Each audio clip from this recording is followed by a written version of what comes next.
सभा को संबोधित करने से पहले वसुंधरा राजे और भाजपा नेता अरुण जेटली ने अजमेर में बुधवार शाम ख्वाजा गरीब नवाज की बारगाह में हाजिरी दी और अकीदत के फूल और मखमली चादर पेश कर आगामी चुनावों में जीत की दुआ मांगी।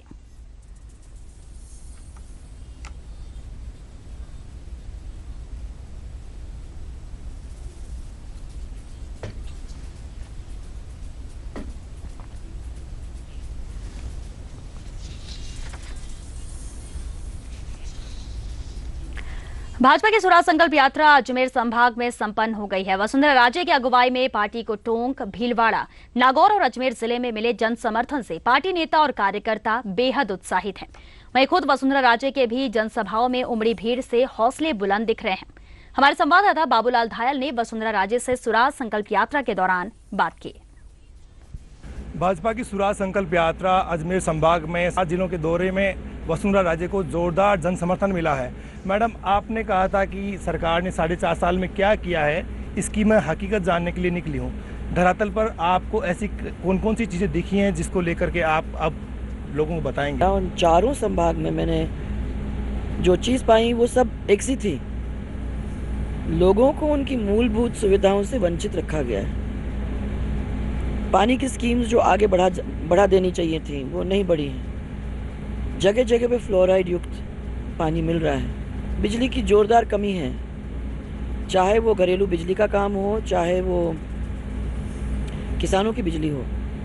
रोड्स की हालत बहुत ही दयनीय है। बच्चों को रोज़गार सही तरीके से नहीं मिल रहा है। ये 3-4 चीज़ हैं जिनसे लोग बहुत अपसेट और दुखी हैं। ये सब चीज़ें मेरे को जो मैं कह रही हूँ वो एक्सपीरियंस की वजह से मैं जानती हूँ, मैं डिलीवर कर सकती हूँ। और इसीलिए मैं आश्चर्यचकित हूँ कि जिसकी डिलीवरी हो सकती थी आराम से, वो इन लोगों ने क्यों नहीं किया। तो इसीलिए आगे के लिए भी मैं कॉन्फिडेंस के साथ कह सकती हूँ कि हाँ, ये दिलवाऊंगी मैं। इसलिए मैंने प्रॉमिस उनको यही कहा है कि रोज़गार हम लोगों ने दिया था, 10 लाख रोज़गार दिया था, सरकारी और गैर सरकारी। आने वाले समय के अंदर रोज़गार का इंतज़ाम, पानी हमने लोगों के पास पहुंचाया था, उसका इंतज़ाम, बिजली हमने लोगों के दिया था, उसका इंतज़ाम। ये 3 चीज़ें हैं जिसको हम कर सकते हैं। और सड़क, हमारी सड़कें इतनी अच्छी थी। भंवरी देवी का जो कांड था उसके बारे में आपने नागौर की कई जनसभाओं में जिक्र किया। क्या आप मानते हैं कि सरकार बीजेपी की आती है तो जांच कराई जाएगी? जो 152 टेप की जो बातें चल रही हैं, तो क्या इस बारे में क्या पार्टी आगे बढ़ेगी, कोई स्टैंड लेगी? मैंने ऑलरेडी, मेरा जो व्यू पॉइंट था मैंने ऑलरेडी सबके सामने कह दिया है। और मैंने क्लियरली कह दिया है कि 152 टेप्स थे जो उनकी बेटी खुद कह रही है, उनमें से एक का इतना बड़ा तूल बना है। Where are the rest? जो 152 टेप्स थे उनको लेके उनकी जांच करनी चाहिए। हमें फेथ है अपने कोर्ट्स के ऊपर और मैं समझती हूँ कि वो होगा, परंतु ये भी आ जाए टेबल के ऊपर।